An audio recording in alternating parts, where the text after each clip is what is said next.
Welcome to Pindar Poetry. We hope you learned something new. You start by opening services because this is the quickest route to control updates.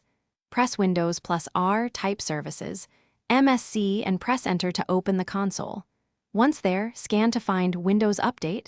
The service name is WiiWaServe, then right-click and open Properties. Click Stop to halt active update activity. This prevents downloads in progress. Make sure to keep the window open, because the next action will change how Windows restarts that service after reboot, and we want a persistent effect. Once done stopping the Windows Update service, set its startup type to disabled so it won't start after reboot. Click Apply and OK to save that change. Next, locate Background Intelligent Transfer Service, which often resumes downloads, stop it, and set it to disabled as well.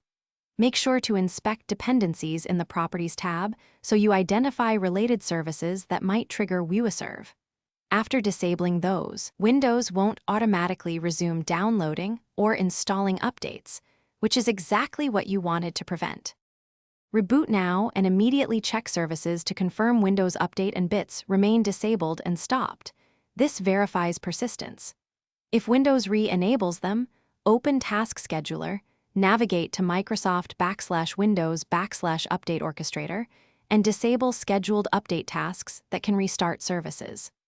Once satisfied, you can optionally pause updates in settings for a safety buffer. If anything goes wrong, unexpected errors or features break, reopen services, set those services back to manual or automatic, and use System Restore to revert changes.